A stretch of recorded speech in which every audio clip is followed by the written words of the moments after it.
E agora vamos falar sobre tráfico humano com fins sexuais. Um assunto super sério para jovens e famílias, claro. Acho que isso tem que ser chamado à responsabilidade. A gente foi ouvir a Tatiana Eulálio, que é professora, advogada e também doutoranda nesse assunto específico.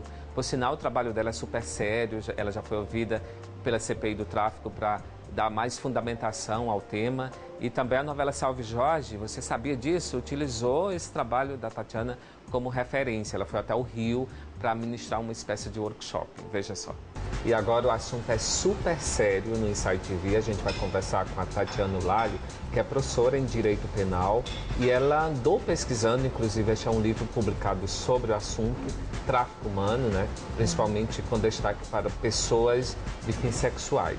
É uma denúncia forte, mas a gente vai conhecer um pouco desse universo, até para esclarecer os jovens brasileiros, piauienses, que sonham fácil com a vida da fama, de modelo, de trabalho fácil na Europa e nos Estados Unidos, seja onde for, e de repente se deparam com essa possibilidade que é um problemão, né, Tatiana? Eu queria que você falasse inicialmente como é que esse tema surgiu na sua vida. Foi através da publicação de artigos na parte acadêmica? Exatamente.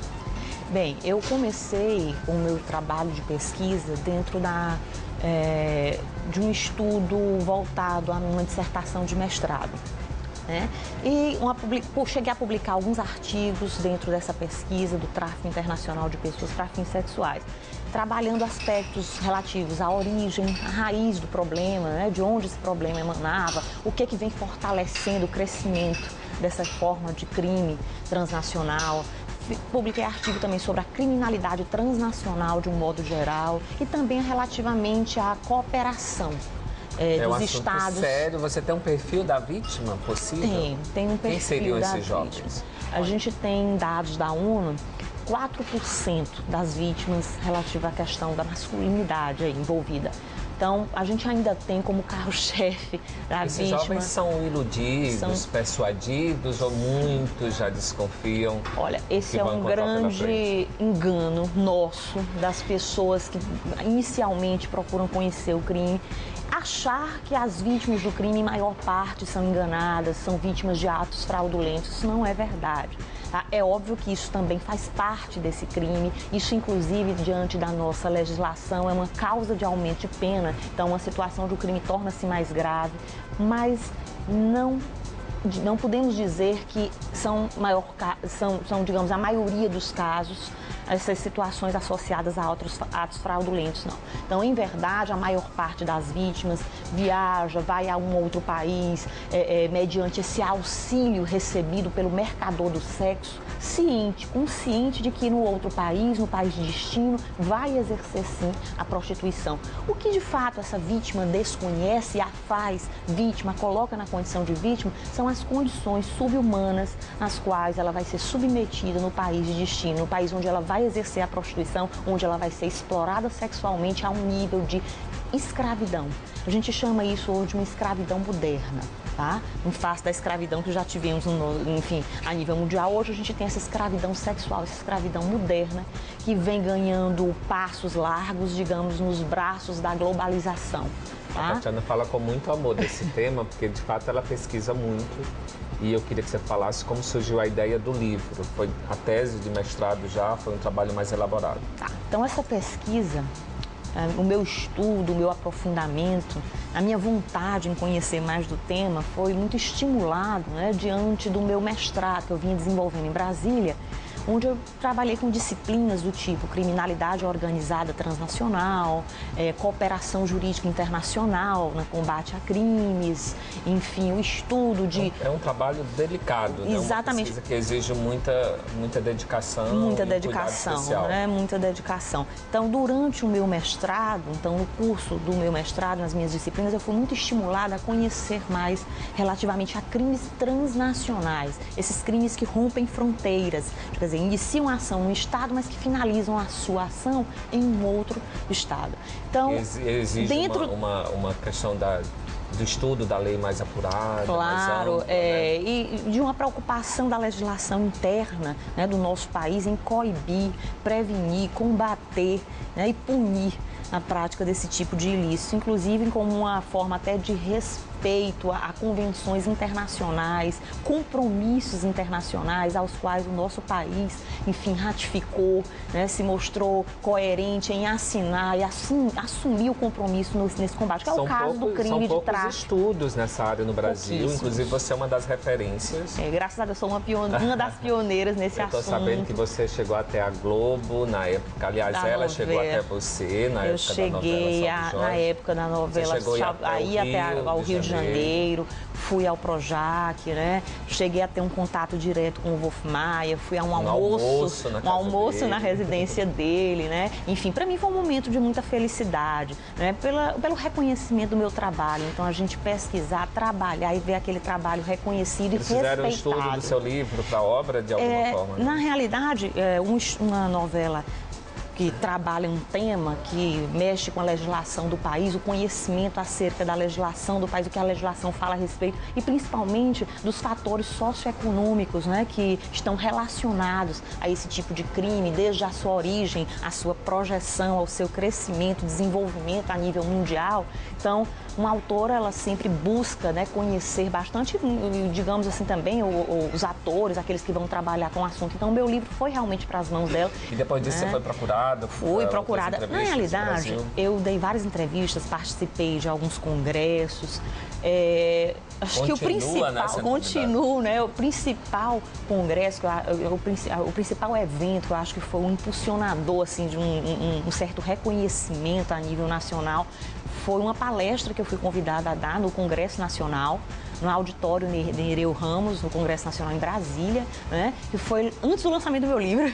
Na realidade, eu estava com o lançamento marcado aqui em Teresina, quando eu fui convidada, né, para participar do evento, diante da CPI do tráfico de pessoas, que estavam iniciando um trabalho de aprofundamento sobre o assunto, e convocou ao longo do país, digamos, algumas autoridades, algumas pessoas que vinham desenvolvendo um estudo sobre o tema, e eu, naquele momento, já vinha desenvolvendo, já estava em fase de conclusão, e na iminência de publicar o meu livro, fui convidada e dei a palestra em Brasília. Quando eu cheguei em Teresina, dias depois eu fiz o lançamento do meu livro. Na realidade, o lançamento foi antecipado naquela oportunidade em Brasília. Hoje o livro, até hoje, graças a Deus, eu estou sempre sendo convidada para participar de eventos. A editora entra em contato comigo no início desse ano. Olha, a campanha da fraternidade esse ano no Brasil e no mundo, né?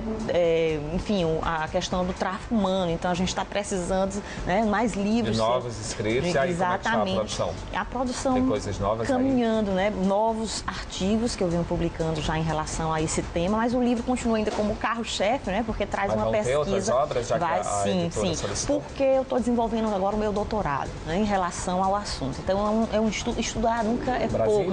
Estudar nunca é muito. Doutorado Brasília? O doutorado é fora do país. Eita, que chique, eu estou fazendo fora justamente porque é um tema, né, que envolve, eu estou fazendo em Argentina, né, nossos irmãos argentinos aí, porque dentro dessa rota do tráfico é um crime que ele vem desenvolvendo-se na rota país subdesenvolvido ou em desenvolvimento rumo a países desenvolvidos. Então, o nosso país é um celeiro de vítimas, tá certo? Nosso Como é que estão as pesquisas para esse novo trabalho?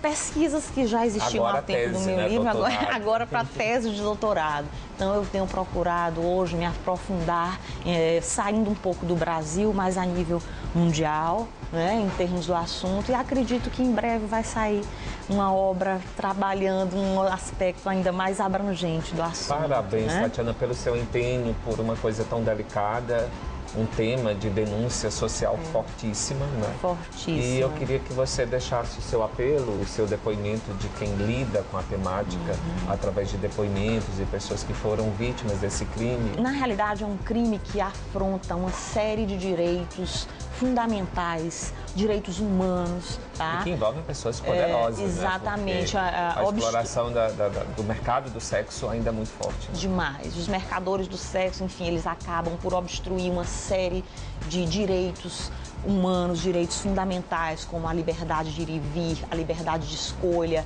a liberdade, a respeitabilidade, a questão da respeitabilidade, a integridade física e corporal, da liberdade de escolha de um parceiro sexual, de uma vida saudável sexualmente falando. Então, é um crime associado a todas essas questões de direitos humanos que são, enfim, atingidos, violados. Então, nós temos a figura da pessoa humana aí em xeque com a prática desse crime. Tatiana, e quais seriam as dicas e o alerta, né, para essa galera jovem que, de repente, recebe um convite desse, abordado em alguma situação e acha que vai ganhar a vida fora do Brasil facilmente, quando, na verdade, será vítima de um crime? É claro, como eu já te disse, independentemente da consciência ou do engano em relação à atividade sexual de prostituição que será exercida no país de destino, existe o crime, diante da violação a uma série de direitos humanos e fundamentais, enfim, no que pertinha a prática desse delito. Mas o que eu tenho chamado a atenção, e, enfim,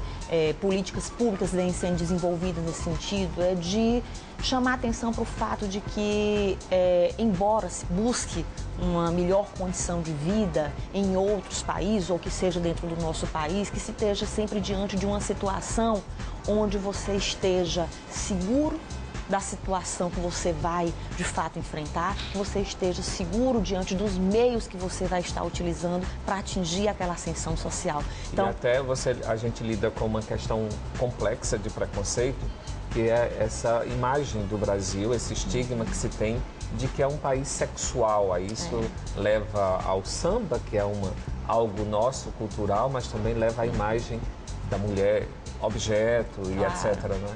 Como trabalhar com essas questões? Essa questão da sexualidade, né, de enxergar, que muitos ainda enxergam como um meio fácil de vida, então deve-se ter realmente muito cuidado, porque quando você se encontra em um outro país, você está muito mais sujeita às violações pertinentes a esse mundo de exploração sexual. Você se encontra numa situação de vulnerabilidade extrema. Tá? Exploração sexual dos outros para comércio é crime, não? É crime. Não, a prostituição não é crime, mas a exploração da prostituição alheia é crime. Né? E usar do tráfico para exploração sexual dentro do nosso país é crime e fora do nosso país. Então, a nível internacional, a gente tem uma penalidade de 3 a 8 anos de reclusão, certo? Mas temos ainda a possibilidade de aumento de pena, quer dizer, uma pena mais rigorosa ainda diante da situação da vítima ter sido vítima de atos de violência, ameaça ou até mesmo a fraude, né, na prática desse crime. Também temos a situação onde a vítima é menor de 18 anos ou onde a vítima é deficiente mental. Isso torna o crime ainda mais grave, a penalidade torna-se ainda mais severa.